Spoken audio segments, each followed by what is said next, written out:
Before the world imagined a route that would one day stretch across mountains, deserts, and fertile plains, the lands of Eurasia were already quietly preparing the way. Long before anyone spoke of a Silk Road, the earth itself shaped how people wandered, settled, and exchanged the earliest traces of culture. Our story begins in a time without maps and without borders, in an age when the landscape served as the world's first guide and teacher. Across Central Asia lay one of the most expansive regions on the planet. Soft winds brushed over grasslands that seemed to meet the sky, their colors shifting gently with the seasons. In the spring, the plains came alive with fresh greens, rippling in waves like a calm inland sea. In summertime, the grasses grew tall and golden, whispering under the steady gaze of the sun. By autumn, they thinned and warmed to a deeper shade, preparing to rest under the quiet snowfall of winter. These steppes formed a natural corridor, a place where herds of animals migrated and people learned to follow the slow rhythm of the land. To the east, the Yellow River wound its way through early Chinese settlements. Its waters carried both life and challenge, nourishing fields of millet and early rice, while also shaping lifestyles that depended on the reliability of the seasons. Small communities grew along its banks, crafting pottery, working bronze, and tending livestock. Life here moved at a pace that reflected the river's flow, calm and steady, shaped by need and curiosity. Farther west, the Amu Darya and Sadaria carved their paths through arid valleys, creating pockets of fertile soil in what would otherwise be endless desert. Around these riverbanks, early towns took root. They were modest collections of clay houses, simple gardens, and communal wells. People gathered beneath shade trees, exchanging stories about weather, harvests, and distant travelers who sometimes wandered through their settlements. It was through encounters like these that the earliest threads of exchange were woven. At first, the goods being traded were humble: a pot made from a different type of clay, a woven cloth dyed with a pigment unknown in another region, a well-crafted knife fashioned from metal that carried a slightly different sheen.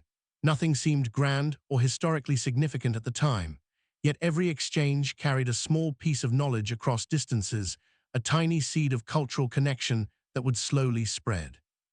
As groups migrated seasonally in search of better pastures, they met others doing the same. These meetings were usually peaceful, shaped by practicality rather than ambition. People learned which valleys offered water during dry years, which mountain passes melted earliest in spring, and where friendly communities could be found. Little by little, the land became mapped, not in ink, but in memory. Human movement followed natural patterns. The steppes, open and vast, encouraged travel. Mountains such as the Tian Shan and the Pamirs created challenges, but also reliable pathways, their valleys acting like narrow roads carved by time. Deserts like the Taklamakan and the Gobi presented danger, but also forced travelers to gather at oases, creating early hubs of interaction. Without intention, geography laid the foundation for the routes that would one day carry silk, spices, belief systems, art, and scientific knowledge across continents. Life in these ancient times was deeply connected to the environment. Nights arrived quietly and stretched long under skies thick with stars. Families sat around fires, warming themselves and watching the heavens above. The constellations became guides, marking seasons and direction. People noticed how certain stars aligned with natural landmarks, creating early navigation systems that would later help caravans move confidently across remote terrain. Tribal groups living in different regions developed unique customs, but also shared many practices. Music made from animal hide drums echoed across valleys. Stories passed through generations told of ancestors who crossed mountains or settled near rivers. Decorative patterns on pottery hinted at cultural links between distant communities. Though they were separated by land and language, people carried similar hopes and rhythms: food, shelter, safety, and the quiet wonder that came from observing nature. Over centuries, these early interactions grew more frequent and more meaningful. Trade paths took shape, not through deliberate planning, but through repetition. A hunter followed the same deer trail each year. A family moved livestock to a familiar valley every summer. A wandering group, having found a safe mountain pass, shared that knowledge with others. Slowly, the emptiness between settlements became less mysterious. The world felt connected in small, steady ways. As these paths became dependable, they drew more travelers. Farmers brought extra grain to nearby towns. Shepherds traded wool and hides. Gatherers brought herbs and dried fruits. Artisans carried small tools or ornaments crafted with care. Nothing yet resembled the grand caravans that would one day journey across continents, but the early foundation was forming. Local trade soon expanded to regional exchange, and regional exchange quietly evolved into long-distance movement. The human desire to explore played a powerful role. Curiosity encouraged people to step beyond familiar horizons. What lay beyond the next hill? What stories might neighboring tribes share? What new materials might be discovered? Each question led someone a little farther, and each journey carried the possibility of new knowledge. Natural challenges helped shape these early movements. Deserts required preparation and caution. Mountains demanded strength and patience. Rivers offered life, but also created obstacles. Learning how to navigate these landscapes required cooperation, trust, and shared experience. Communities passed down wisdom through generations: where to find water in the desert, how to survive sudden storms, which plants were safe to eat when traveling far from home. Slowly, a network of understanding began to form. And so, long before the world knew of the Silk Road, its silent foundations were already in place, not built with stone or decree, but woven gently through geography, human interaction, and the steady movements of people seeking better lives. The landscape shaped the first steps. Human curiosity carried those steps forward, and over countless generations, these patterns of movement would guide the creation of one of history's most influential networks. This was the world before the road existed, a world of quiet pathways, shared encounters, and the subtle merging of cultures. It set the stage for the centuries to come, preparing the land and its people for the great exchanges that were yet to unfold. In the heart of ancient China, during the long and steady rise of the Han Empire, a quiet transformation was taking place. It unfolded not through battles or politics, but through the delicate work of tiny creatures and the patient hands of those who tended them. Silk, the shimmering fabric that would one day travel across continents, began its journey here, in peaceful mulberry groves and workshops lit by warm morning sun. The Han dynasty emerged after years of unrest, bringing stability to a vast region. Under its guidance, fields that once lay untended returned to cultivation. Small towns stirred with life again, and artisans rediscovered their crafts. Among the many treasures of this prosperous era, silk held a place of unique importance. It was soft yet strong, radiant yet subtle, and its creation required knowledge passed down through generations. Across the countryside, mulberry trees thrived. Their branches held leaves that silkworms depended upon, leaves gathered with gentle care by families who knew precisely when they were most nourishing. In simple wooden trays inside quiet rooms, silkworms fed steadily. Days passed in silence as these creatures spun delicate cocoons, each one filled with a single, continuous thread, threads that could stretch hundreds of meters if unwound with skill. Women practiced silk reeling with slow, rhythmic movements. Their hands guided the boiling cocoons through warm water, coaxing the fine strands to separate. The threads shimmered faintly as they dried, reflecting sunlight in soft, pale hues. Weavers sat at looms crafted from polished wood, getting the threads into patterns that reflected tradition and artistry. The gentle clack of loom beams echoed in homes and workshops, creating a steady heartbeat within Han society. Silk was more than clothing. Its beauty made it a symbol of dignity.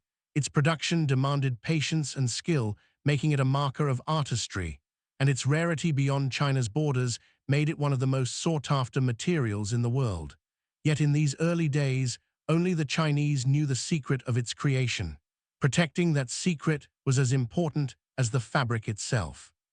The Han court recognized silk, value not simply as a luxury, but as a means of shaping relationships with distant peoples.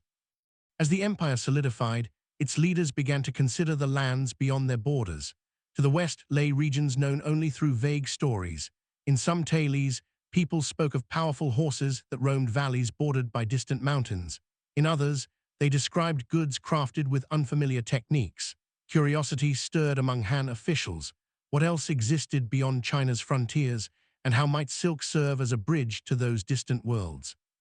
The answer began to take shape through diplomacy. The Han court practiced the tradition of presenting gifts to foreign leaders, strengthening bonds through generosity. Silk proved to be an ideal offering. Its beauty drew admiration, and its rarity created wonder. As emissaries carried bolts of silk westward, they unknowingly initiated the first threads of a network that would later span thousands of kilometers. Silk moved quietly at first. Small exchanges took place between frontier communities long before China established formal connections. A local chief might receive a silk garment in recognition of loyalty. A merchant might trade a small piece for goods brought from far away. Each transaction, however modest, allowed silk to drift beyond the influence of the Han court. As word spread about the fabric, distant peoples became increasingly curious. Some valued silk for its ability to keep them cool in summer and warm in winter. Others prized it for its shimmering appearance. Some rulers used it to signify rank or importance. In time, silk became a medium of exchange, valued as much as precious metals or gemstones. Within China, the growing demand for silk production led to further refinements. Techniques improved as artisans experimented with dyed threads, intricate patterns, and new weaving styles. Families dedicated certain rooms in their homes for raising silkworms, treating the process with respect and care. The entire cycle, from tending mulberry trees to spinning finished cloth, became part of the cultural rhythm of the Han dynasty. The Han capital, Chang'an, grew into a vibrant center where officials, scholars, merchants, and artisans worked alongside one another. The city served as a gateway where goods from across the empire gathered. Silk left Chang'an carried by emissaries, traders, and caravan leaders as they ventured toward unfamiliar landscapes. Some traveled only as far as nearby garrisons, while others reached distant valleys where the Great Wall stretched across the horizon like a long stone river. Beyond these borderlands, deserts, mountains, and vast plains awaited. Yet even in these remote regions, early traces of exchange were emerging. Nomadic tribes who roamed the steppes carried small pieces of silk obtained through trade or diplomatic contact. These nomads moved widely, and wherever they traveled, silk traveled with them. Though the Han dynasty might not have expected it, silk was slowly becoming a link between cultures separated by thousands of kilometers. Back within the empire, silk held deep meaning in daily life. Officials wore silk robes during ceremonies, their garments flowing gracefully as they walked through wooden halls decorated with calligraphy and painted screens. Families reserved silk clothing for festivals and important milestones. In ancestral temples, silk banners hung quietly in the air, honoring generations past. The fabric became intertwined with tradition, spirituality, and social identity. Silk's significance was also economic. Taxes could be paid in silk.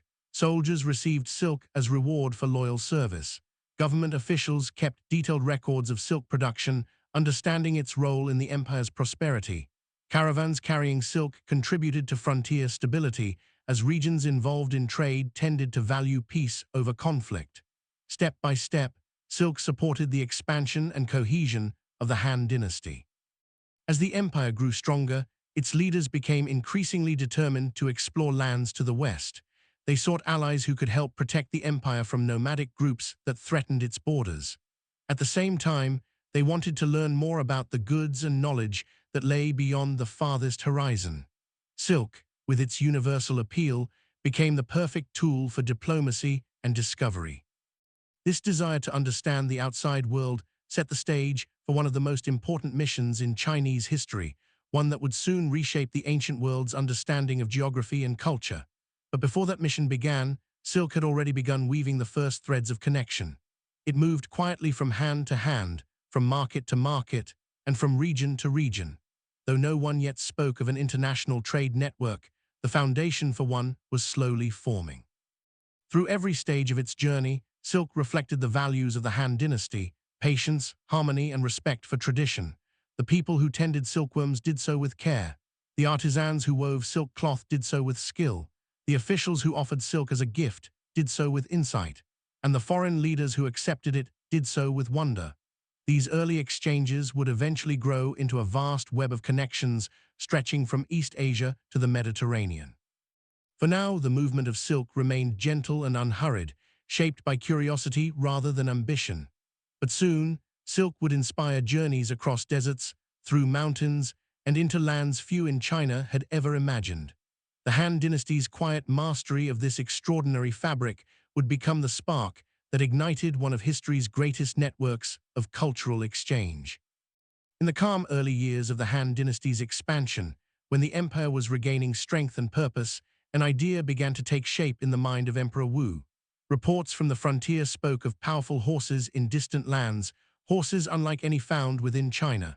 Rumors suggested that beyond the western mountains lay kingdoms with their own traditions, resources, and potential alliances. The emperor wished to reach them. To do so, he needed someone willing to travel far beyond familiar borders, into places that most had only heard about in fading stories. That person would be Zhang Qian. Zhang Qian was an official of steady temperament, respected for his disciplined nature and clear judgment. He understood the challenges of frontier life, but nothing in his experience could prepare him for what lay ahead. When Emperor Wu requested his service, Zhang Qian accepted with quiet determination. He knew the journey would be long, filled with uncertainties, but he also sensed its importance. Through him, China would attempt to reach lands that lay across deserts, mountains, and vast, unknown terrain. Before he departed, preparations were made with great care. Supplies were gathered, including food, tools, gifts, and silk to offer as a symbol of goodwill. A small group of attendants and guides accompanied him. Together, they stood at the edge of the empire, gazing toward the distant horizon. The sky stretched wide above them, promising both opportunity and challenge. Their first steps led them across familiar paths near the Great Wall, where garrisons maintained quiet watch over the northern frontier. From there, Zhang Qian moved into lands controlled by the Xingnu, a powerful confederation of nomadic tribes whose influence stretched across the steppe. The Han Dynasty and the Xingnu had a long history of conflict, and crossing their territory carried great risk.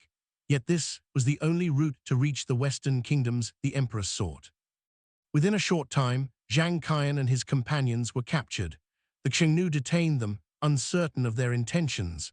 For years, Zhang Qian lived under their watch, unable to continue his mission. Yet during this long period of confinement, he did not abandon his purpose.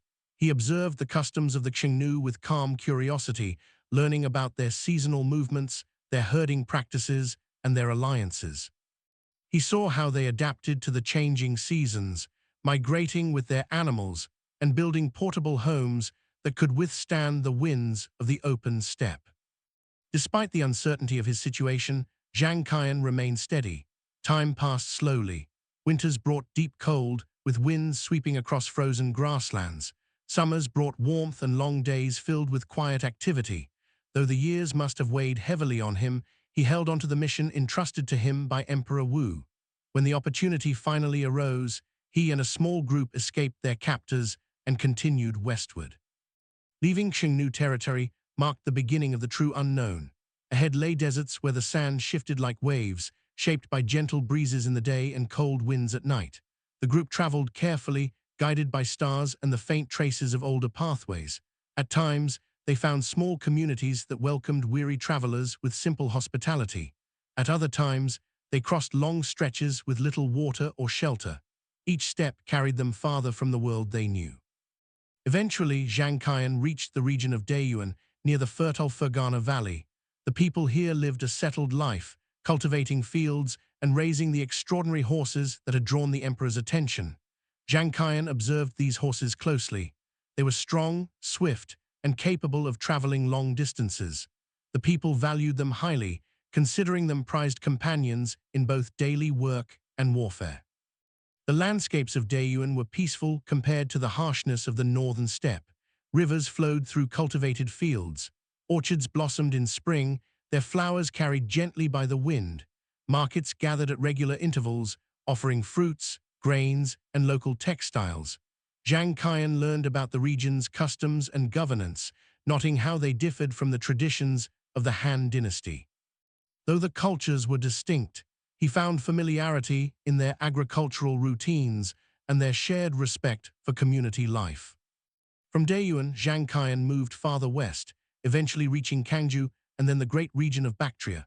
This land was shaped by the legacy of past empires.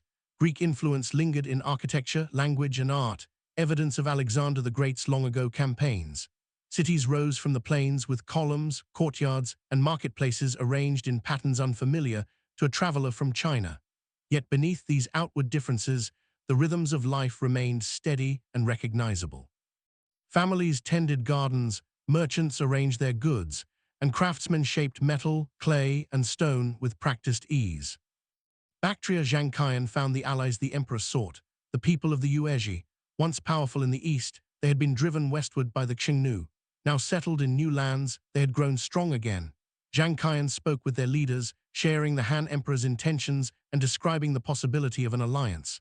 Though the Yuezhi were interested in his message, they had no desire to return eastward to confront old rivals. Their priorities had shifted, shaped by the needs of their new homeland. Even so, Zhang Qian's mission was not a failure. Through his conversations with the Yuezhi and other peoples of the region, he gained an invaluable understanding of the Western world. He learned about their trade networks, their routes to India, Persia, and even lands touching the Mediterranean. He discovered goods that were entirely new to the Chinese world, grapes used for winemaking, fine woolen textiles, and new types of metalwork. He listened to stories of vast deserts, mountain passes guarded by ancient forts, and markets filled with goods from many distant places. After completing his observations, Zhang Qian began the long return journey. Once again, he passed through the territories of the Qingnu, and once again he was detained. But his resolve remained strong. Years later, he managed to escape a second time, gathering what remained of his original group and heading eastward. The landscapes he crossed felt both familiar and transformed. Mountains rose silently in the distance. Rivers shimmered under soft sunlight. The journey had changed him, deepening his understanding of the world beyond China's borders. When Zhang Qian finally reached the Han capital, he had been gone for more than a decade. His return caused great interest among officials and scholars. He brought with him not only stories, but maps, observations, and knowledge that reshaped China's understanding of the world. He described fertile valleys, powerful horses, thriving markets, and complex trade routes. He explained how goods moved from one region to another, creating a chain of exchange across thousands of kilometers. The emperor listened with attentiveness. Though Zhang Qian had not secured a military alliance, he had accomplished something far more significant. He had revealed the existence of a vast interconnected world beyond China's western borders. His reports inspired future missions, encouraged trade, and laid the conceptual foundation for what would become the Silk Road. Zhang Qian's journey was not marked by dramatic battles or grand ceremonies. Instead, it unfolded through steady perseverance, careful observation, and a quiet respect for the lands he encountered. His experiences bridged cultures that had long been strangers to one another. And through his efforts, China began to look outward, extending its curiosity and influence across continents. His story reminds us that great changes often begin with a single step, taken with purpose and patience. The Silk Road was not created overnight. It grew from journeys like his, journeys shaped by determination and discovery. Zhang Qian's mission opened a door that had been closed for centuries, allowing ideas, goods, and traditions to flow between distant civilizations. His legacy lives in the long, peaceful pathways that the Silk Road would later trace across the world.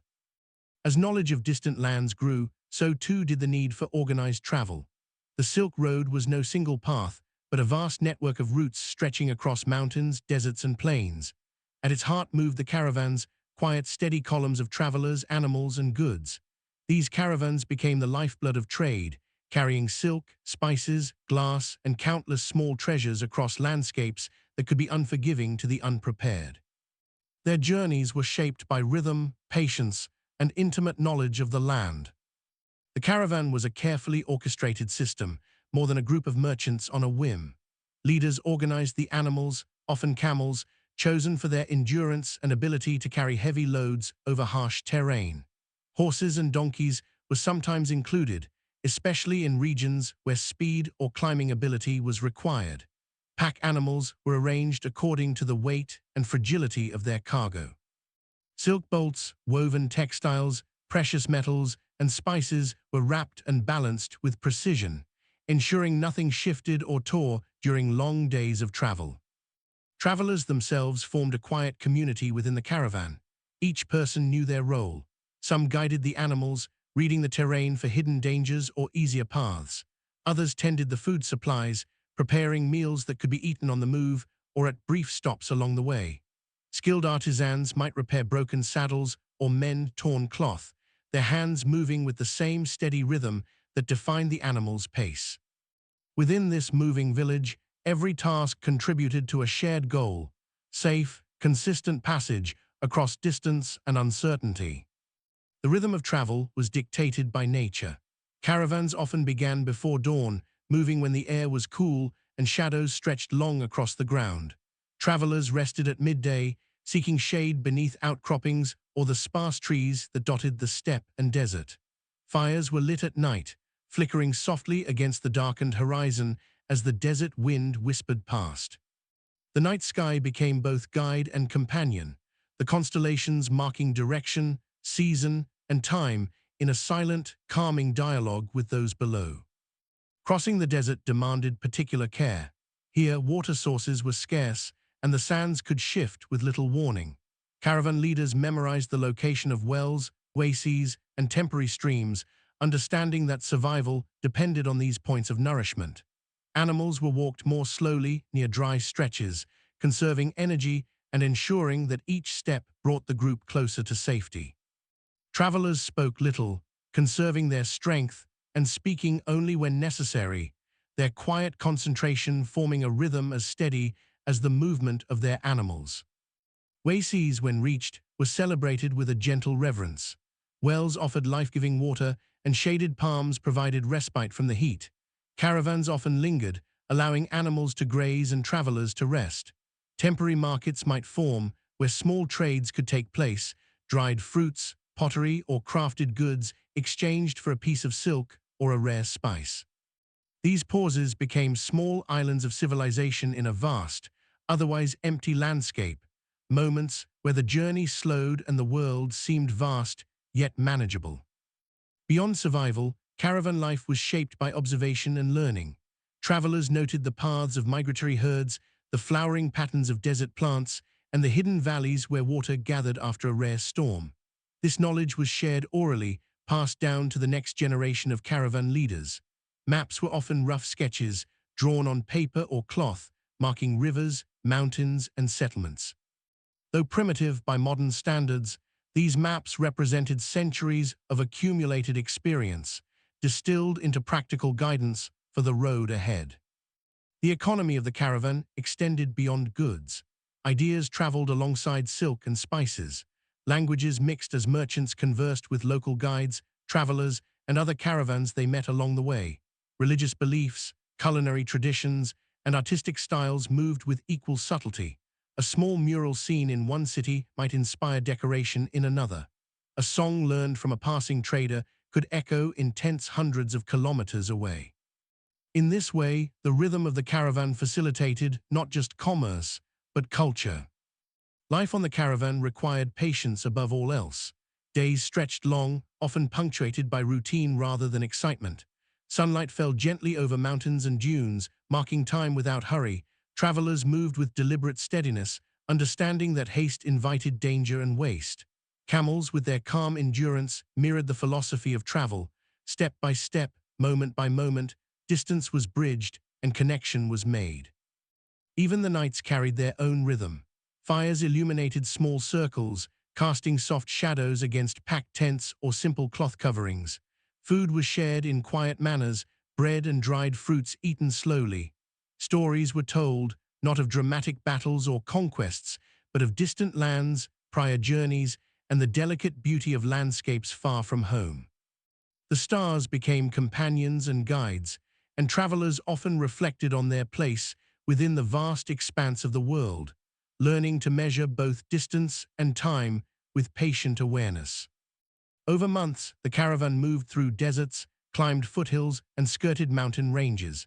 They passed through regions that would later become famous for their cultural richness: oasis cities, fortified settlements, and quiet valleys where rivers flowed and traders gathered. Each step allowed goods, ideas, and people to reach new places. Silk and spices were exchanged for horses, precious stones, or local crafts.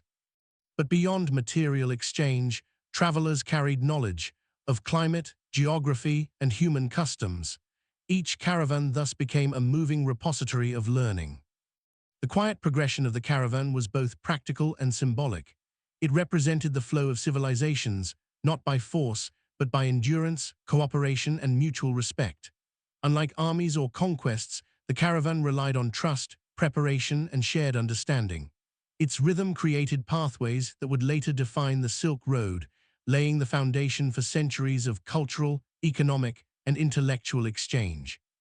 Even in the harshest conditions, the caravan inspired confidence. Travelers grew attuned to subtle shifts in weather, animal behavior, and landscape features. Decisions were made calmly, based on observation rather than impulse. Meals were prepared with care, and every night ended with gentle rest. Over time, this lifestyle became second nature, a blend of movement, reflection, and respect for the natural order of the world.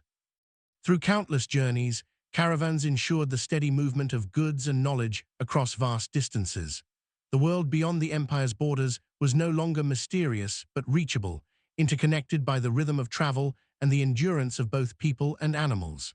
Trade routes solidified, settlements flourished along the way, and distant regions became linked through quiet persistence and daily effort. The Silk Road, in its earliest form, owed much of its existence to this gentle, unwavering pattern.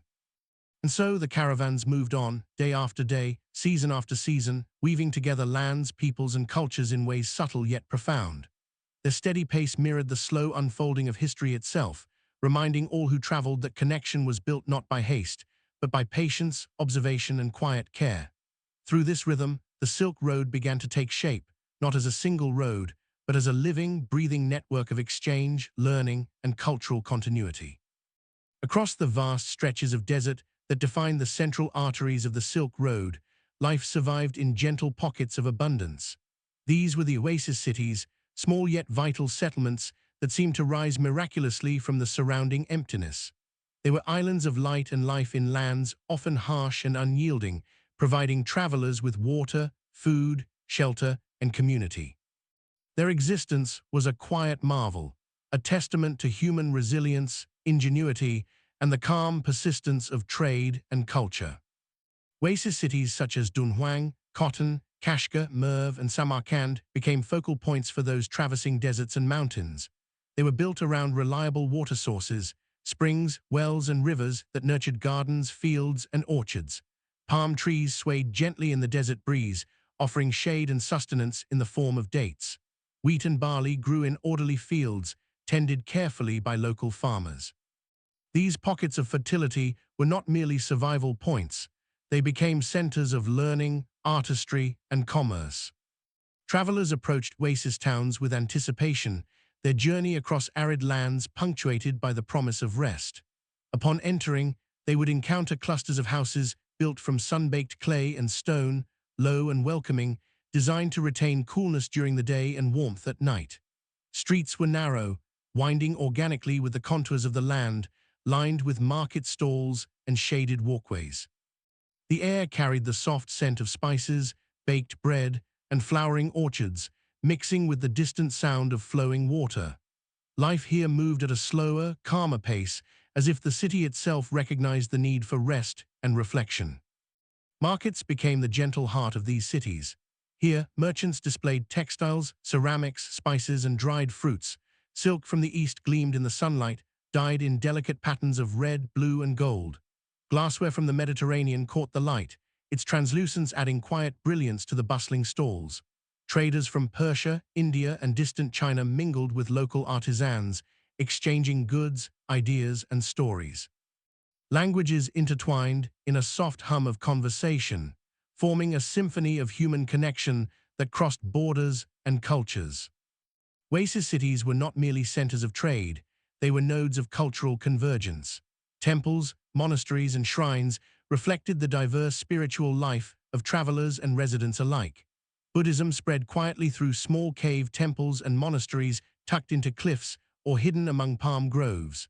Zoroastrian and Manichaean traditions left their subtle mark in rituals, texts, and local customs. These religious practices moved alongside merchants and travelers, weaving a calm thread of shared belief and understanding across distant regions. Education and literacy flourished in these settlements as well.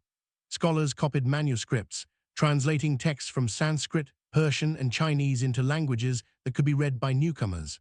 Libraries preserved knowledge of medicine, astronomy, mathematics, and literature.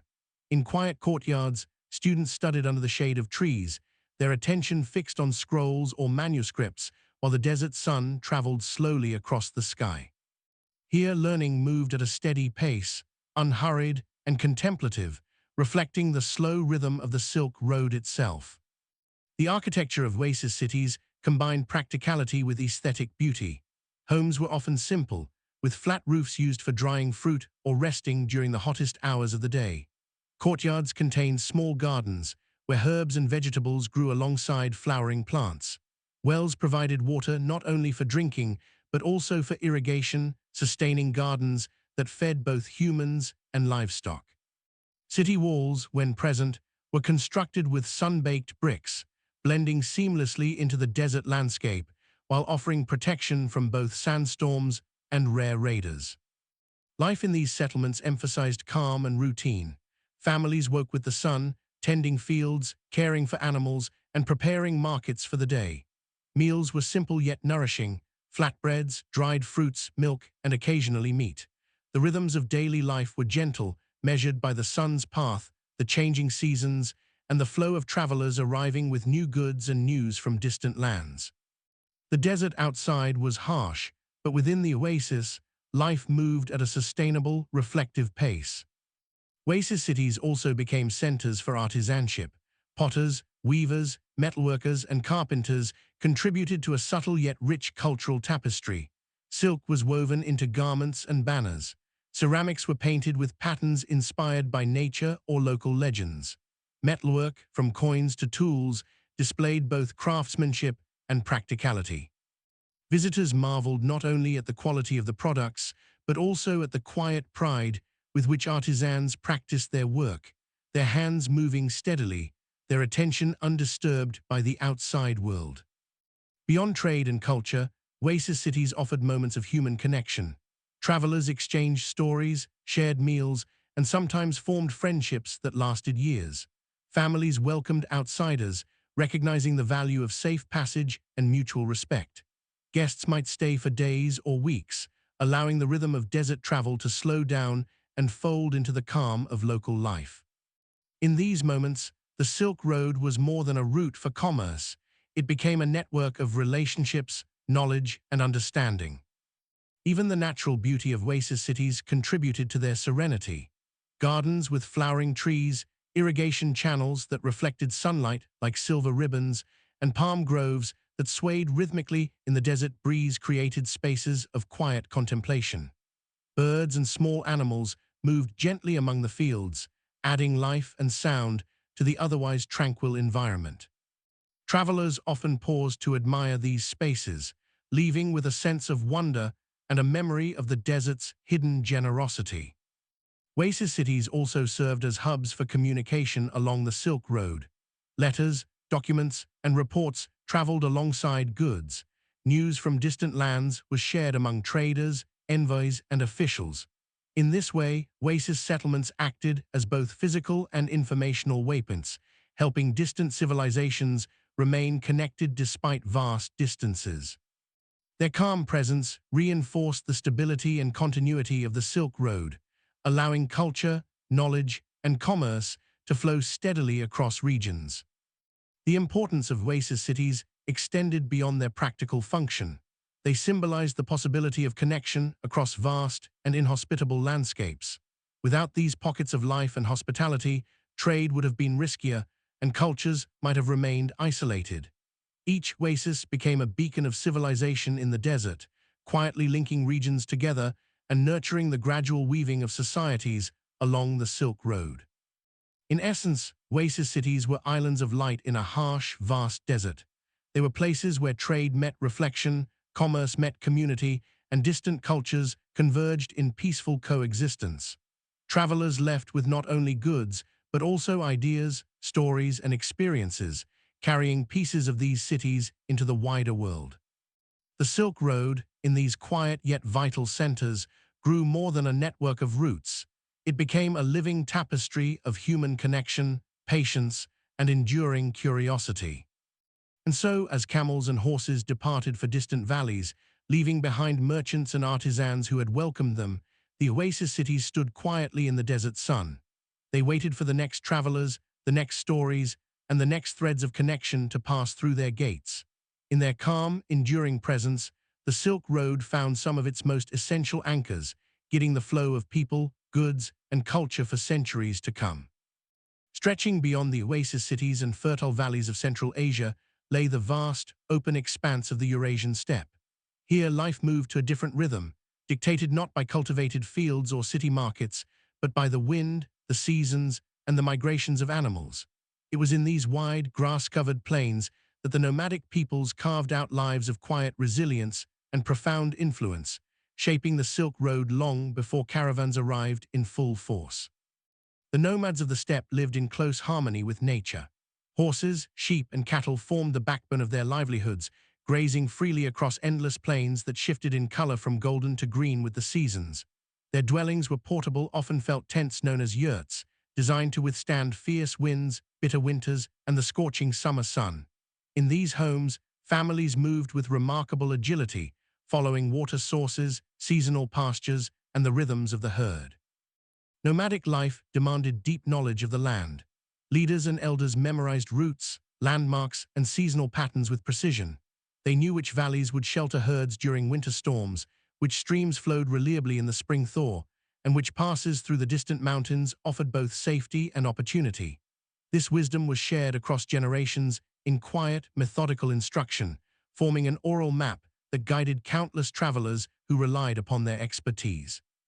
For Silk Road merchants, the steppe nomads were both guides and gatekeepers. Though often overlooked in the grand narratives of empires, their presence was essential. They provided security along stretches of land that would otherwise have been treacherous. Their knowledge of hidden wells, natural corridors, and seasonal hazards allowed caravans to travel farther and safer than they could alone. Without the steppe peoples, intimate understanding of the terrain, long-distance trade might have remained fragmented and perilous. Movement across the steppe was slow yet deliberate. Nomadic groups traveled according to subtle signals in the environment. Birds in flight, the bending of grass in the wind, and the distant silhouettes of mountains all guided their paths. Travelers learned to read these signs, understanding that each day demanded both patience and observation. Life on the steppe, though open and free, was never careless. Survival depended on vigilance, foresight, and respect for the land's natural rhythms. Nomadic culture was deeply communal. Families worked together in tending animals, setting up and dismantling yurts, and managing seasonal migrations. Social ties extended beyond bloodlines, encompassing alliances between clans, shared grazing rights, and collective defense. Hospitality was practiced with quiet consistency. Travelers, messengers, and traders who respected the steppe's unwritten codes were often welcomed with food, shelter, and guidance. These exchanges formed the first threads of trust along the Silk Road, connecting distant communities through subtle bonds of mutual reliance. Beyond practical assistance, nomads served as conduits for cultural exchange. As they interacted with traders and passing envoys, they carried stories, songs, and traditions across vast distances. A tale heard in one valley might resurface hundreds of kilometers away, woven into a new narrative adapted to local circumstances. Small objects, gifts, or goods exchanged between nomads and travelers became carriers of cultural knowledge, spreading motifs, techniques, and ideas long before formal trade networks were established. The nomads' influence extended to diplomacy as well. Frontier empires such as the Han Dynasty and Persia recognized the strategic importance of steppe peoples. Alliances, peace treaties, and exchanges of gifts often involved negotiations with nomadic leaders, whose support could secure safe passage or protect key routes. Their role was subtle yet powerful. They shaped the possibilities for trade, travel, and communication across regions that were otherwise distant and fragmented. Daily life on the steppe had its own quiet beauty. Children ran freely among herds, learning horsemanship and the skills of survival through observation and practice. Women and men worked side by side, processing hides, milking animals, and preparing food. Fires flickered each night as families gathered to share simple meals, tell stories, or plan the next day's movement. The wind carried their voices across the plains, connecting dispersed camps in a vast, shared rhythm of life. Nomadic societies also engaged in small-scale trade among themselves and with settled communities. They exchanged animal products for grains, textiles, or tools obtained from the oases or nearby towns. This early commerce laid the foundation for larger networks, proving that long-distance exchange could be achieved with trust, mutual understanding, and careful attention to environmental conditions. In essence, the steppe peoples created natural corridors of commerce, linking distant lands in ways that empires could later formalize. The steppe's influence was not only economic, but also technological. Nomadic expertise in horseback riding, herding, and mobility was often shared with neighboring regions, influencing warfare, transport, and even diplomatic practices. Their innovations in saddles, stirrups, and portable dwellings enhanced the efficiency of travel, enabling both nomads and traders to navigate the vast landscape more effectively. In this quiet, persistent way, they shaped the very mechanics of the Silk Road. Even the spiritual and cultural life of the steppe left subtle imprints. Rituals, songs, and oral histories preserved a sense of connection to the land, guiding behavior and maintaining social cohesion. Travelers who observed or participated in these traditions often carried them onward, integrating aspects of nomadic life into their own cultures. Thus, the steppe became both a physical and cultural bridge, sustaining the flow of ideas and goods across continents. Through all this, the nomads of the steppe operated without the grandeur of palace walls or the wealth of cities. Their influence was silent, steady, and enduring, built on intimate knowledge, disciplined movement, and deep respect for the land. They ensured that the Silk Road could function not just as a trade route, but as a living network of connection, bridging deserts, mountains, and rivers with human skill and insight. As caravans left oasis cities and entered the open steppe, they entered a world governed by observation, patience, and quiet expertise. The rhythm of travel became more measured, aligned with the subtle cues of the environment and the guiding presence of nomadic leaders. Steppe peoples created continuity across otherwise isolated regions, transforming open grasslands into a highway for exchange, culture, and understanding. In the grand sweep of history, their contributions might seem understated. Yet without their guidance, knowledge, and calm influence, the Silk Road would not have achieved its full potential. Nomads of the steppe shaped the possibilities of long-distance travel and trade, ensuring that diverse civilizations could connect, share, and flourish. They were, in essence, the silent weavers of history, their careful movements knitting together lands, peoples, and cultures across the expanse of Eurasia. And so, as the sun rose over endless grasslands, nomads and travelers alike moved together in quiet harmony. Camels, horses, and herds traced slow lines across the plains, carrying goods, ideas, and stories. Every step reinforced a network that spanned thousands of kilometers, one built not through force, but through endurance, knowledge, and gentle guidance. The steppe was alive with movement and possibility, quietly shaping the Silk Road's enduring legacy. Far to the west of the great deserts and expansive steppes lay the lands of Persia, a region of rolling plains, fertile valleys, and ancient cities that had witnessed centuries of empires rising and falling. Persia became one of the Silk Road's most vital crossroads, a cultural bridge linking east and west. It was here that goods, ideas, and knowledge converged, quietly flowing along the arteries of trade and shaping the world in subtle yet profound ways. Persian cities were remarkable in their architectural elegance. Palaces rose from sun-baked hills, their columns and courtyards reflecting both functionality and artistry. Markets stretched through narrow streets, alive with color, movement, and the gentle hum of conversation. Merchants displayed textiles, ceramics, metalwork, and spices, many arriving from distant lands.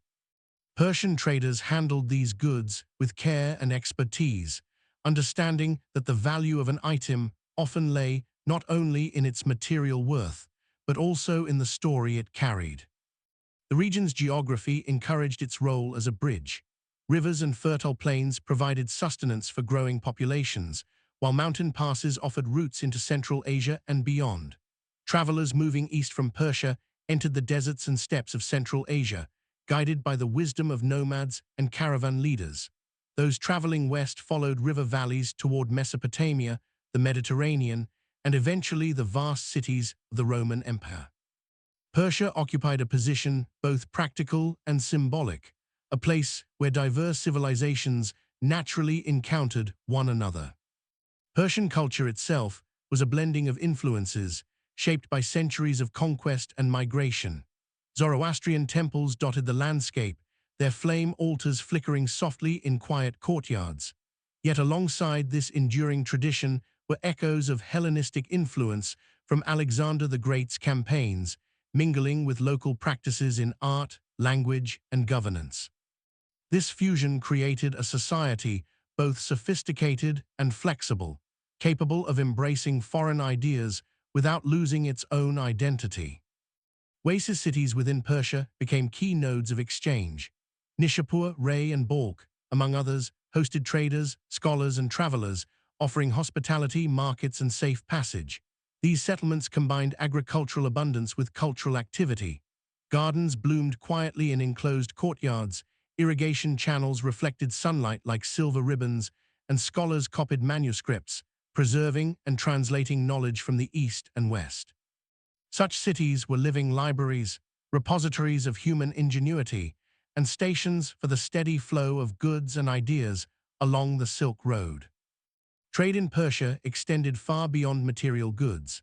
Silk from China, spices from India, precious stones from Central Asia, and glassware from the Mediterranean all converged in Persian markets. Yet alongside these commodities traveled less tangible treasures. Philosophical concepts, religious beliefs, medical knowledge, and astronomical observations moved quietly between scholars and merchants.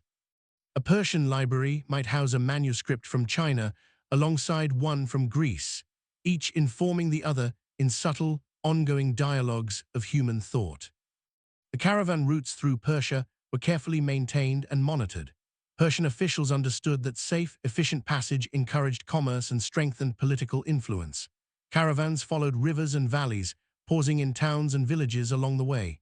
Nomadic groups often guided them through less hospitable stretches, maintaining a rhythm of movement that was both practical and predictable. Travelers could rest, replenish supplies, and exchange news, ensuring continuity across long distances. Persia's position as a bridge also facilitated cultural diffusion. Artistic motifs traveled along caravan routes, influencing textile patterns, pottery designs, and metalwork techniques. Music, storytelling, and poetry crossed borders as musicians and poets journeyed with caravans. Religious ideas moved gently as well. Buddhist monks traveling from the East passed through Persian lands, leaving subtle imprints in iconography and devotional practices, while Zoroastrian and Manichaean ideas spread outward. Persia became a conduit, transmitting the essence of human creativity across continents. Hospitality in Persian cities was carefully cultivated. Merchants were offered rooms, food, and protection, allowing them to rest and prepare for the next stage of their journey. Long-distance travelers relied on this generosity to survive arduous treks across mountains, deserts, and plains. Inns, caravanserais, and markets were designed not only for efficiency, but also for comfort, fostering a sense of calm and security in the midst of long-distance travel. Each stop reinforced the interconnected network of the Silk Road, knitting regions together through practical care and human kindness. Persian artisans contributed to the richness of trade with their skill. Weavers produced silk garments, carpets, and tapestries that reflected both local and foreign influences. Metalworkers shaped coins, tools, and decorative items with precision, while ceramicists painted vases, bowls, and tiles with intricate motifs. Each object became a vessel of cultural exchange, carrying the aesthetic, technological, and symbolic traditions of its origin across borders. Travelers brought these items further along the Silk Road, sharing them with distant civilizations. Even the natural beauty of Persian lands played a role in the Silk Road's enduring appeal. Rolling hills, fertile valleys, and riverbanks provided not only sustenance, but also a sense of calm and order. Travelers paused to rest beside flowing water, reflecting on the landscapes through which they moved.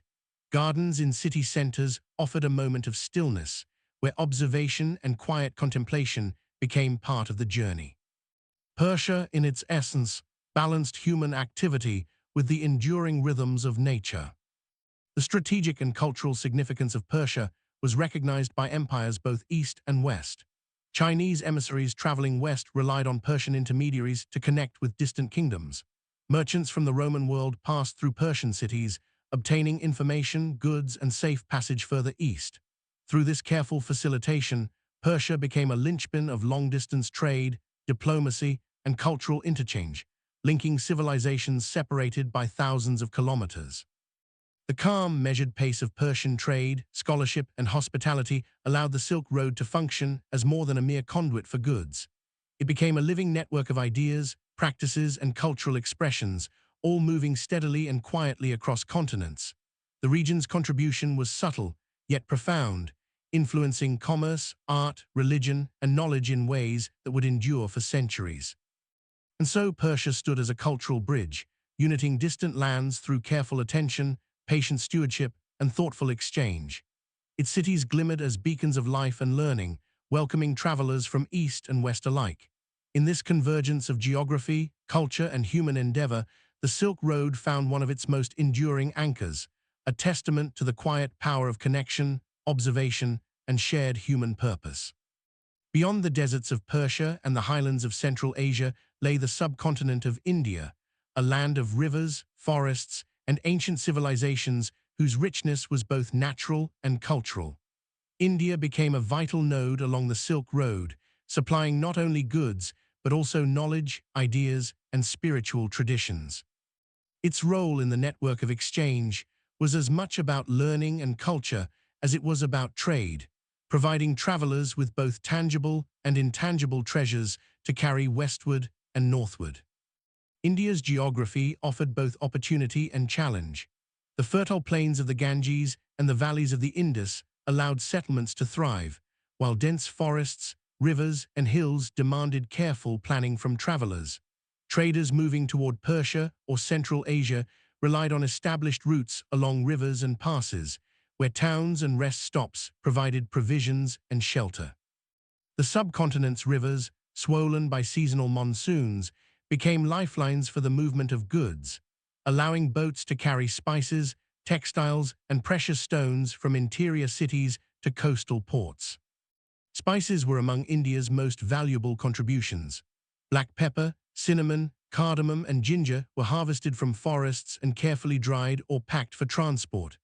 Each spice carried a subtle scent and flavor, adding not only taste to distant tables, but also symbolic significance, as spices were associated with health, ritual, and culinary refinement. These aromatic treasures traveled with caravans and ships alike, crossing mountains, deserts, and seas to reach markets in Persia, Central Asia, and even the Mediterranean. Textiles from India also held immense appeal. Cotton, cultivated and woven with great skill, became a highly prized commodity. Brightly dyed fabrics reflected the artistry of Indian weavers, their patterns inspired by local flora, religious symbolism, and geometric designs. Silk, sometimes imported from China and reworked by Indian artisans, acquired new life in these workshops, demonstrating the blending of Eastern and Indian craftsmanship.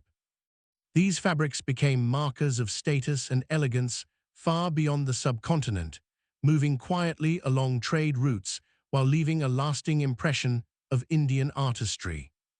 India's spiritual traditions traveled alongside material goods. Buddhism, having originated in the subcontinent centuries before, continued to flourish and spread outward. Monks and pilgrims carried sacred texts, philosophical teachings, and artistic representations of the Buddha into Central Asia and beyond. Temples, stupas, and monastic schools served as centers for learning, meditation, and the transmission of knowledge.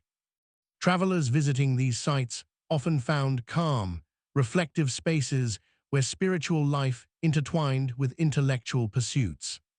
Mathematics, astronomy, and medicine were additional treasures shared along the Silk Road. Scholars in India recorded observations of the stars, developed sophisticated numerical systems, and compiled medical texts detailing herbs, treatments, and surgical procedures. These insights were copied, translated, and transmitted along trade routes, quietly enriching the knowledge of distant lands. Indian numerals, including the concept of zero, would eventually transform mathematics, far beyond their place of origin, carried by the steady flow of ideas across the continent. India's ports connected inland trade with maritime networks, creating a bridge between land and sea.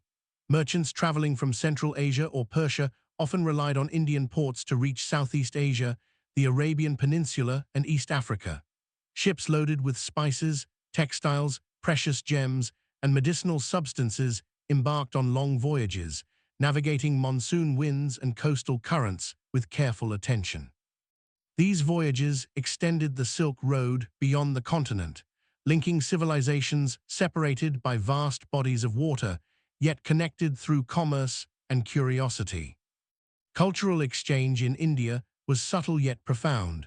Local artistic traditions blended with motifs introduced by travelers and merchants, creating a synthesis of design and expression.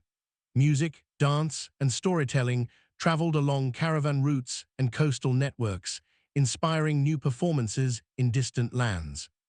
Indian philosophy and spiritual practice, often recorded in manuscripts, provided frameworks for meditation, ethics, and reflection that influenced scholars and travelers far beyond the subcontinent. Oasis-like towns along Indian trade routes became centers of hospitality and commerce. Traders, pilgrims, and artisans could rest in shaded courtyards, enjoy nourishing meals, and exchange information. These towns often had gardens, flowing water, and carefully maintained infrastructure to support both local populations and travelers passing through. Within these spaces, knowledge, culture, and goods intertwined, creating quiet hubs of connectivity where distant civilizations could intersect. The movement of knowledge and goods from India reinforced the Silk Road's broader purpose, to create interconnected networks of commerce, culture, and human understanding. Goods traveled from Indian ports and cities into Central Asia and Persia, from there spreading eastward to China and westward to the Mediterranean. Along the way, texts, art, scientific observations, and spiritual practices traveled in tandem, shaping civilizations silently and steadily over centuries. Travelers carried Indian influence not only through trade, but through observation and adaptation. Local practices, agricultural techniques, medicinal knowledge, and philosophical concepts spread gradually, incorporated into the daily life of communities far from the subcontinent. Each journey reinforced a chain of shared experience, demonstrating that the Silk Road's impact was as much intellectual and spiritual as it was material. Even the rhythm of Indian trade and travel contributed to the calm endurance of the Silk Road. Merchants paced their caravans to the monsoon winds, agricultural cycles, and seasonal changes, learning to adapt to nature's patterns rather than force them. Travelers rested in towns or near rivers, observing the landscapes with care, noting hazards and opportunities for future journeys. This patient approach ensured that exchange continued steadily, sustaining networks that could span thousands of kilometers over decades. In essence, India contributed to the Silk Road in ways both tangible and intangible. Its spices, textiles, and precious stones enriched markets. Its spiritual, philosophical, and scientific traditions informed minds. Its ports and inland towns facilitated safe, measured travel. Each step along its trade routes reinforced the slow weaving of civilizations together, connecting people and ideas across continents. India became not only a source of goods, but a reservoir of knowledge, creativity, and insight, quietly nurturing the world's growing interconnectedness. Through its enduring presence on the Silk Road, India demonstrated that trade was never purely about material wealth. It was about understanding, learning, and shared human endeavor. Travelers returned home not only with spices and fabrics, but also with ideas, stories, and new ways of seeing the world. India's calm yet profound influence became an essential thread in the intricate tapestry of exchange, helping civilizations discover the richness of connection and the quiet beauty of shared human experience. At the western edges of the Silk Road lay the Mediterranean, a region of glittering coastlines, bustling ports, and ancient cities steeped in the legacy of empires. Here, the goods, ideas, and cultural practices that had traveled thousands of kilometers from the east finally arrived, forming the western termini of this vast network. Cities such as Antioch, Tyre, Alexandria, and Rome became centers of reception, blending local traditions with the influx of foreign commodities and knowledge in a quiet, steady rhythm of exchange. The Mediterranean landscape was both familiar and diverse. Sunlit harbors opened to blue seas, lined with docks where merchants unloaded silks, spices, precious stones, glassware, and exotic animals. Olive groves and vineyards covered the hills, while stone-paved streets wound through cities filled with markets, temples, and public squares. The sound of sailors, artisans, and traders mingled in a soft hum, creating a tapestry of human activity that mirrored the calm yet constant movement of the Silk Road itself. Trade here was carefully orchestrated. Merchant families managed warehouses and docks, cataloging goods, overseeing storage, and preparing shipments to inland regions. Caravans arriving from Persia or Central Asia passed through city gates, their animals resting in designated enclosures while supplies were replenished. Trade routes extended inland to meet rivers, roads, and secondary networks that connected to Europe and North Africa, ensuring that goods reached distant markets without unnecessary delay or confusion. Silk, the emblematic commodity of the road, was perhaps the most coveted item arriving from the East. Carefully rolled and dyed in brilliant colors, it drew the attention of nobility and artisans alike. Fabrics influenced local fashion, decorating garments worn in courts, religious ceremonies, and public gatherings. Spices such as cinnamon, cardamom, and pepper altered culinary practices, transforming flavors in kitchens far from their original sources. Glassware, crafted in distant regions, brought a delicate shimmer to Mediterranean tables, while gemstones and ivory adorned jewelry and artistic works, representing both luxury and the far-reaching connections of human commerce. Beyond material exchange, the Mediterranean received waves of ideas, knowledge, and culture. Greek, Roman, and later Byzantine scholars were exposed to Indian mathematics, Chinese astronomical observations, and Persian medical knowledge. Philosophical concepts, religious ideas, and artistic motifs moved with merchants and travelers, quietly reshaping local intellectual and spiritual life. In libraries, schools, and private collections, manuscripts and texts were studied, copied, and integrated into new frameworks of understanding, extending the Silk Road's influence into the realms of thought and learning. Ports served not only as points of commerce, but also as spaces for interaction and cultural blending. Traders from distant lands exchanged not only goods, but also customs, stories, and artistic expressions. Markets became classrooms, where observing, questioning, and learning occurred naturally alongside the handling of merchandise. Religious traditions mingled as well, with temples, synagogues, and churches coexisting in these vibrant hubs. Visitors often encountered symbols, rituals, and stories from lands they had never seen, allowing culture to move as fluidly as goods along the Mediterranean coastline. The Mediterranean's climate shaped the rhythm of travel and trade. Sailors relied on seasonal winds and calm harbors, planning their departures and arrivals to coincide with favorable weather. Inland caravans timed their movements to the same patterns, coordinating with river traffic and local fairs.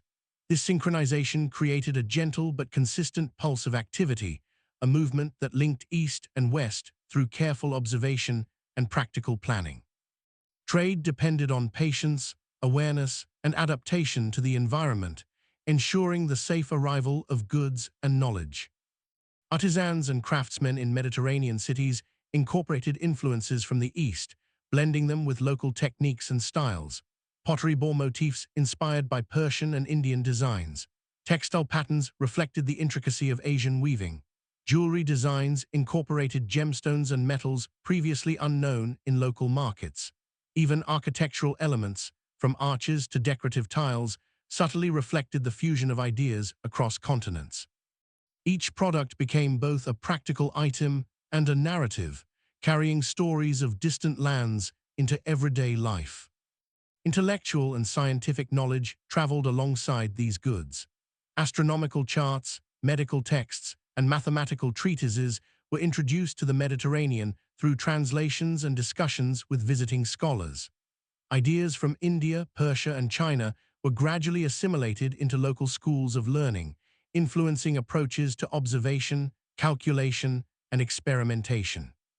Monasteries, libraries, and private study halls became centers of knowledge transfer, quietly connecting civilizations separated by thousands of kilometers. The Mediterranean also served as a gateway to Europe and North Africa. Rivers, roads, and maritime routes extended the influence of the Silk Road far beyond the Eastern empires. Traders brought goods inland to cities such as Antioch and Alexandria, while scholars and envoys carried ideas that informed philosophical, scientific, and artistic developments. The region became both a terminus and a point of departure, ensuring that the Silk Road's impact would resonate long after individual caravans had moved on.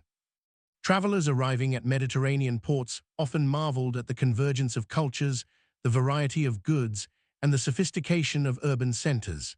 Inns, warehouses, and markets were places of quiet observation as much as commerce.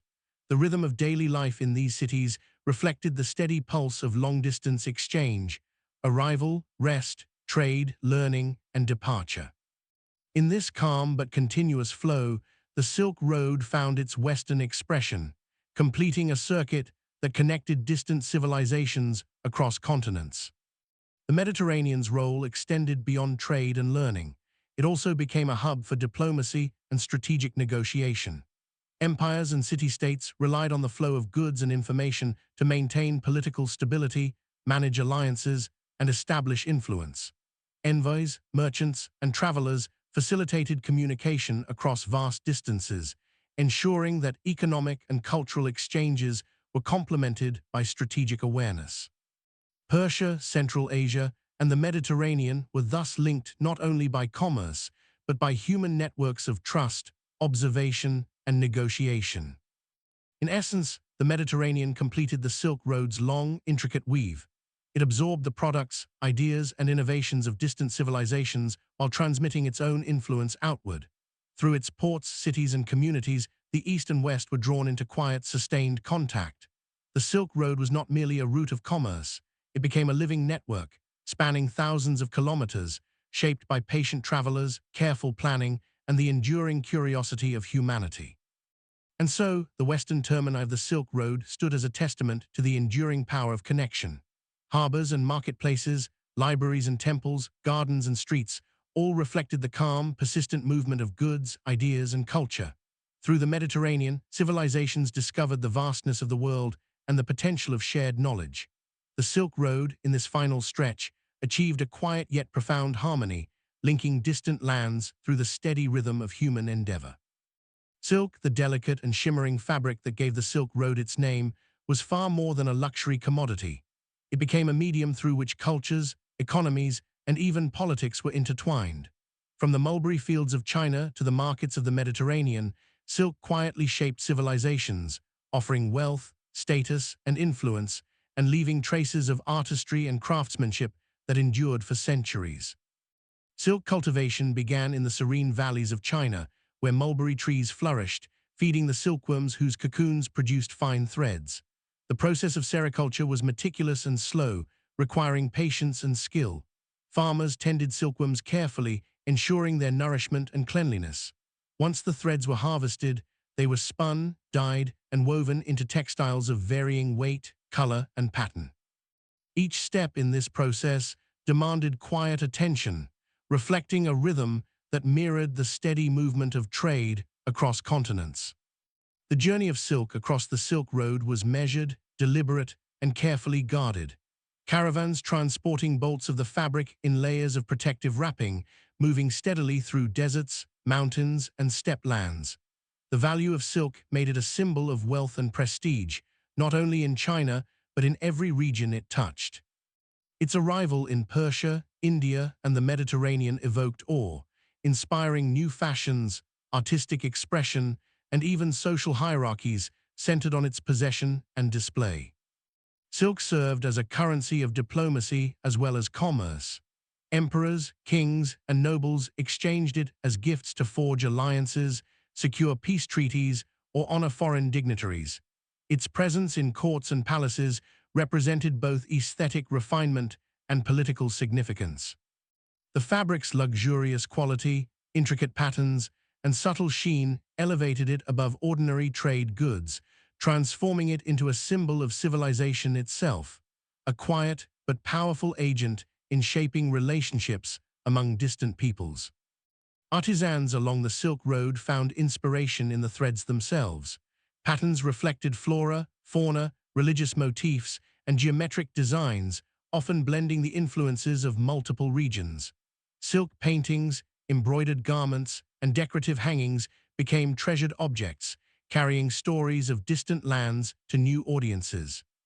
A single bolt of fabric could transmit culture as subtly as a manuscript or a song, influencing tastes, styles, and traditions far from its place of origin. The role of silk extended into the economic sphere. Merchants relied on it to facilitate exchange, using it as a high-value commodity that could be traded for spices, precious metals, glassware, or local crafts. Its transport required careful planning, attention to environmental conditions, and the skill of both traders and caravan leaders. Each shipment represented months of labor and preparation, as well as the continuation of a complex network of trust, knowledge, and cultural exchange that spanned thousands of kilometers. Silk also had social and cultural implications.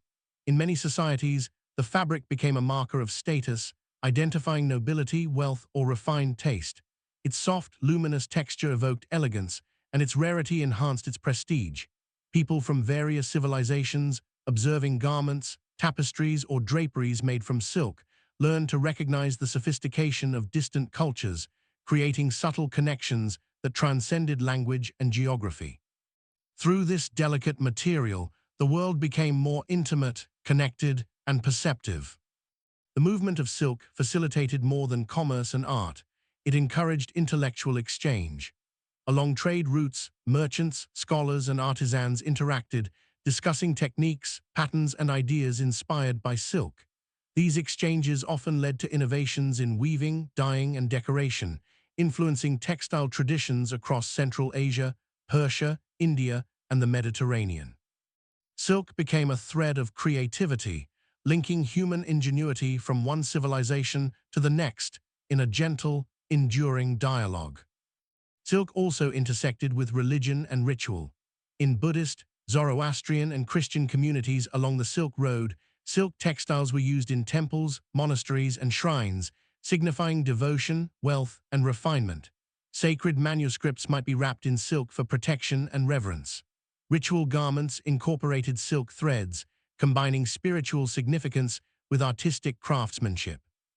Through these practices, silk reinforced the Silk Road's role as a conduit for both material and spiritual culture, quietly shaping societies through its presence.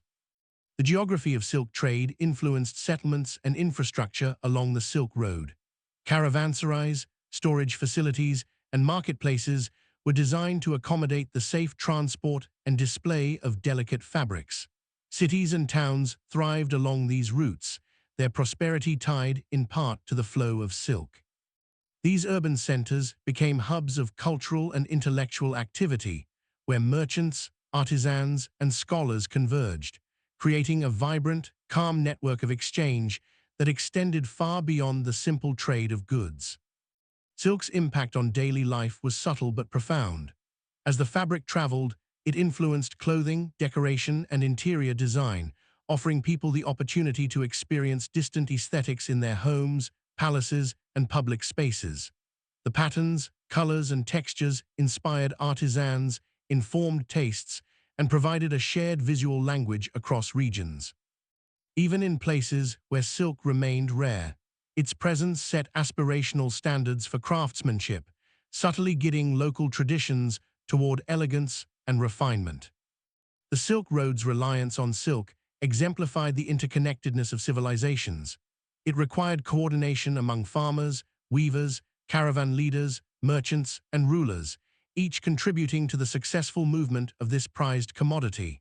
Every bolt transporting represented a chain of human effort and expertise, a silent testament to cooperation, skill, and patience. The careful orchestration of this process reflected the broader rhythm of the Silk Road, where distance was bridged not through force, but through steady, deliberate movement and mutual respect. Silk, in its delicate, enduring way, became a thread that wove together economies, cultures, and societies. Its movement inspired new forms of artistic expression, influenced political alliances, and reinforced social hierarchies. It also carried knowledge, spirituality, and cultural symbols across vast distances, allowing distant peoples to encounter, adapt, and integrate the richness of other civilizations into their own lives. Through silk, the world became smaller, more interconnected, and more perceptive of its own diversity. In the end, the role of silk along the Silk Road transcended its material value. It was a symbol, a medium, and a connector, a quiet force that shaped human experience. From the mulberry gardens of China to the bustling markets of the Mediterranean, silk moved steadily and deliberately, linking civilizations through beauty, knowledge, and subtle cultural influence. In every thread, in every pattern, and in every shimmering fold, silk carried the story of human curiosity, endurance, and the gentle weaving of history. Beyond silk, the Silk Road carried an array of exotic treasures, each item imbued with beauty, rarity, and subtle influence. Spices, gems, and unusual commodities traveled vast distances, quietly shaping the tastes, economies, and cultural imagination of civilizations from China to the Mediterranean. These items were not merely goods. They were carriers of human curiosity and ingenuity, connecting societies in ways that transcended geography and time. Spices were among the most coveted treasures. Black pepper from India, cinnamon from Sri Lanka, cardamom from the southern subcontinent, and saffron from Persia traveled with great care, often protected in wooden containers or cloth wrappings. Their aromas were delicate yet persistent, enhancing food, preserving flavor, and even symbolizing health, luxury, and status. Kitchens from the oases of Central Asia to the courts of Rome and Byzantium incorporated these spices, weaving distant lands into daily life through taste and scent. Gems and precious stones also traversed the Silk Road, shimmering as they passed through markets, palaces, and artisans' workshops.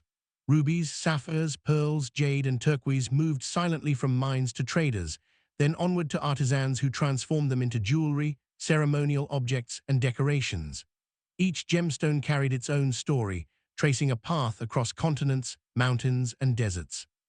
These treasures were symbols of wealth and prestige, but also markers of the interconnectedness of civilizations, linking the raw beauty of the earth to human artistry.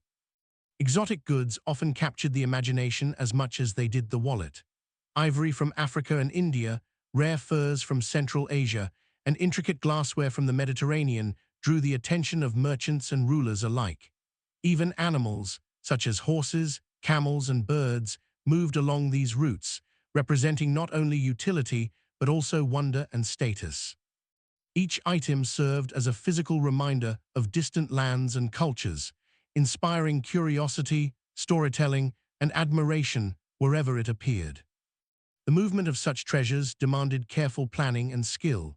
Caravans arranged goods according to weight, fragility, and value, ensuring they survived the harsh terrain of deserts and mountains. Guards accompanied valuable shipments, both to deter theft and to maintain order.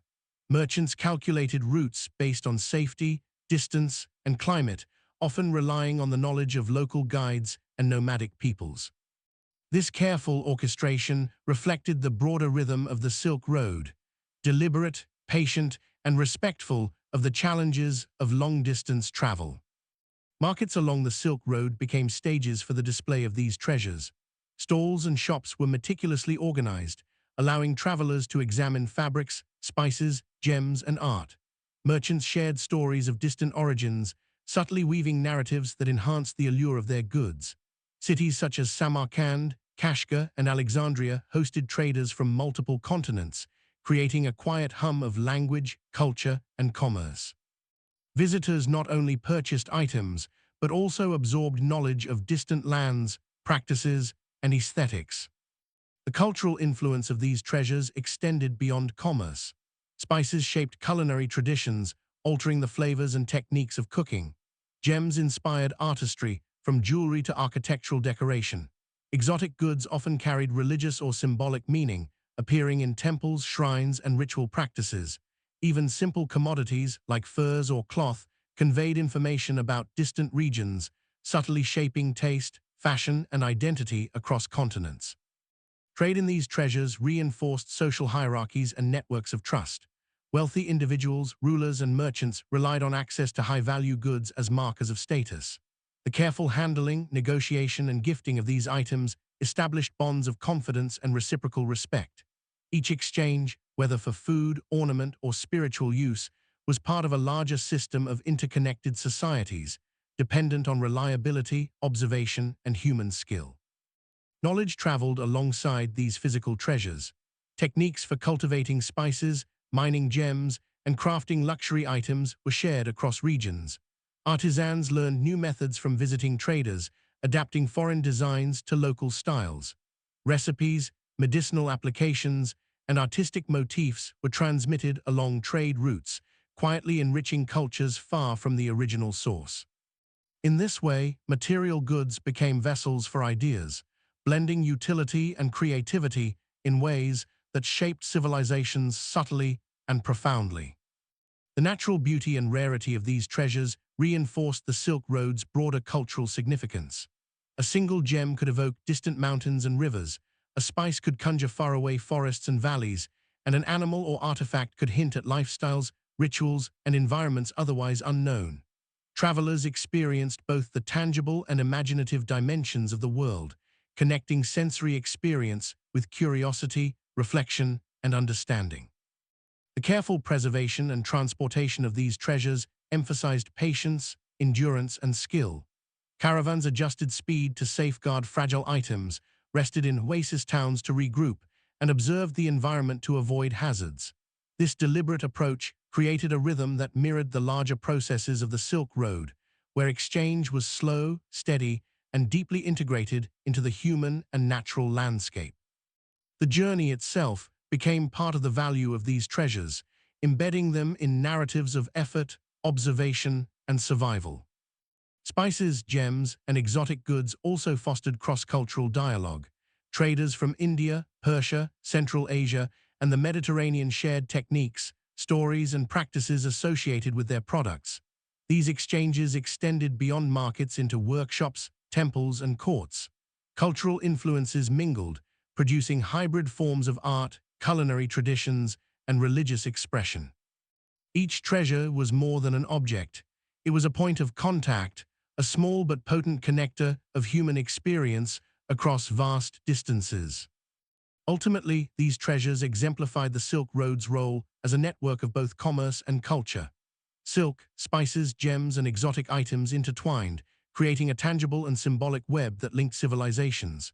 They represented human curiosity, craftsmanship, and the desire for connection. Their movement depended on patience, planning, and knowledge, and in turn, their presence shaped the societies that received them, quietly enriching lives and inspiring imagination. The treasures of the Silk Road, in their subtle influence, remind us that history is often carried not only in events or empires, but in the delicate rhythms of trade and exchange.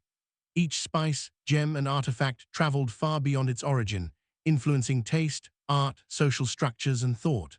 The Silk Road became a living corridor of human ingenuity, where commerce and culture were inseparable, and where quiet persistence wove civilizations together over centuries. In the end, the story of these treasures is also the story of human connection. Curiosity traveling on camels' backs, artisans' hands shaping materials into beauty, merchants sharing knowledge alongside goods. From the mountains of Central Asia to the Mediterranean ports, every step reinforced a network that linked distant lands and diverse peoples. Through these quiet exchanges, the Silk Road fulfilled its role as a bridge of civilization, carrying both material wealth and the subtle treasures of human creativity.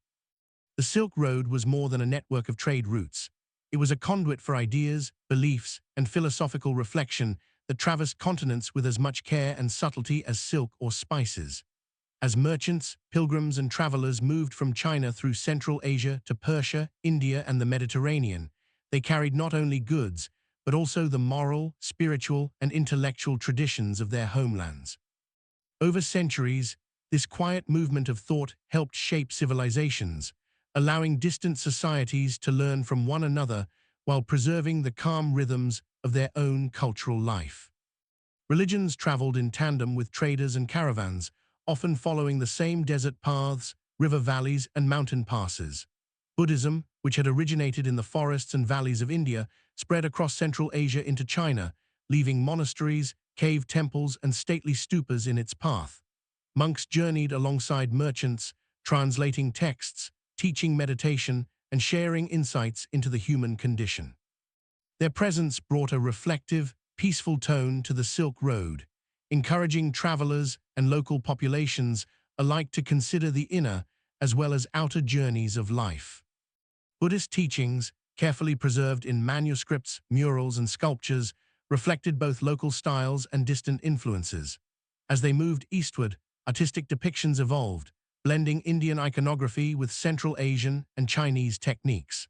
In cave temples carved into cliffs or hidden in quiet oases, travelers could pause and contemplate not only spiritual truths, but also the beauty of human craftsmanship.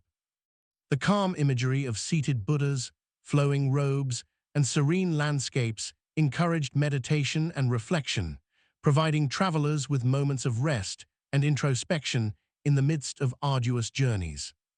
Zoroastrianism, the ancient faith of Persia, also traveled along the Silk Road, influencing rituals, ethical frameworks, and community life in the regions it touched. Fire temples served as quiet centers of devotion, their eternal flames symbolizing divine presence and moral guidance. The principles of Zoroastrian ethics, emphasizing truth, justice, and the careful balance between good and evil, resonated with travelers seeking guidance or inspiration for their own lives. These teachings were often carried in oral stories, manuscripts, and subtle cultural practices, quietly shaping the ethical imagination of distant societies. Manichaeism, Nestorian Christianity, and other less widespread faiths also traveled with merchants and pilgrims, leaving faint but enduring imprints on communities along the Silk Road. These religious traditions, though diverse in theology and practice, shared common methods of transmission, manuscripts, ritual objects, and personal guidance.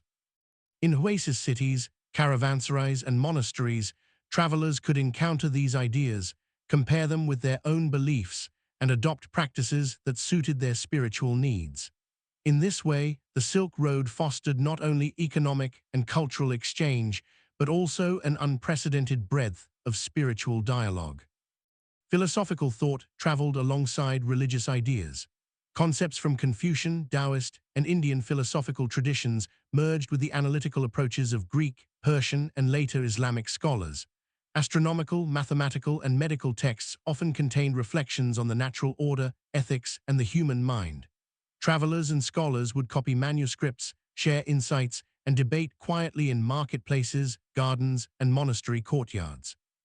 Knowledge became a shared treasure, carried across mountains, deserts, and rivers, steadily weaving a web of human understanding across continents. Oasis cities served as hubs for this transmission of religion and philosophy. Places like Dunhuang, Samarkand, Kashgar, and Nishapur became centers of learning where manuscripts from India, Persia, and China could be read, studied, and copied. Libraries and monastic schools preserved texts for generations, providing travelers with the means to encounter distant ideas without leaving the comfort and calm of local society. These centers were more than repositories. They were living networks of intellectual and spiritual exchange, quietly sustaining the flow of knowledge along the Silk Road. The role of pilgrimage in this transmission was significant. Devout travelers journeyed intentionally to distant sacred sites, carrying their beliefs and learning from those they encountered along the way. Buddhist monks, for instance, might travel from India to Central Asia or China, studying texts, teaching novices, and spreading practices of meditation and ethical conduct. Christian and Zoroastrian pilgrims moved westward, maintaining connections with communities of shared faith and leaving records of their journeys in manuscripts or oral traditions. These pilgrimages reinforced the Silk Road as a network not only of goods, but of enduring spiritual experience. Religious festivals and rituals also became points of cultural convergence. Travelers arriving at oasis towns often participated in local ceremonies, quietly observing or respectfully joining. Such interactions allowed customs to blend, creating hybrid practices that reflected the diversity of the Silk Road's participants. Music, dance, and artistic expression associated with these rituals traveled with visitors, inspiring adaptations in distant regions. Spiritual life, therefore, became a subtle yet powerful force, linking distant societies in shared experience and reflection. Trade, commerce, and religion were never separate along the Silk Road. Merchants might carry sacred texts alongside silk and spices, ensuring the transmission of ideas even as they pursued profit. Cities and caravanserais often hosted scholars, monks, and priests who exchanged knowledge, fostering environments where intellectual and spiritual pursuits moved alongside material commerce. The rhythms of trade, timed with seasons, rivers, and caravan schedules, harmonized with the rhythms of study, meditation, and ritual, creating a steady pulse of human exchange that was both practical and contemplative. The Silk Road's ability to transmit philosophy and religion relied on patience, observation, and human networks of trust. Caravans moved slowly to ensure safety and the preservation of delicate manuscripts. Scholars and travelers maintained careful records, translating and copying texts to prevent the loss of knowledge. Oral transmission, storytelling, and teaching supplemented written materials, providing multiple layers of continuity and allowing ideas to survive across centuries and geographies. In this way, the movement of thought mirrored the movement of goods, deliberate, cautious, and enduring. Cultural blending along the Silk Road also encouraged philosophical innovation. Chinese thinkers encountered Indian Buddhist concepts, Persian scholars integrated Greek logic with local theology, Indian mathematicians influenced Islamic astronomers. These intersections produced new ways of thinking, extending beyond the immediate regions of origin. Philosophical reflection became a living process, shaped by dialogue, observation, and the calm, steady interactions of scholars and travelers. The Silk Road, in effect, functioned as a corridor not only for commerce, but for the continuous evolution of human thought. Even the environment of the Silk Road contributed to reflection. Deserts, mountains, and river valleys encouraged slow travel, observation, and contemplation. Travelers moving by camel, horse, or foot often had long periods of solitude, where the natural world became a silent teacher. The quiet rhythm of daily life, setting up camp, navigating terrain, resting at oases, created space for meditation, study, and reflection. Philosophy and religion were carried not only in texts, but in the lived experience of movement across vast and diverse landscapes. Over centuries, the transmission of religion and philosophy along the Silk Road shaped the worldview of countless societies. Ethical frameworks influenced governance and law. Spiritual practices guided daily life, health, and social interaction. Artistic and literary traditions reflected the blending of distant cultures. The Silk Road allowed humanity to encounter difference not as conflict, but as an opportunity for understanding, adaptation, and enrichment. Civilizations were quietly linked through ideas as much as through goods, creating a tapestry of knowledge and belief that spanned continents.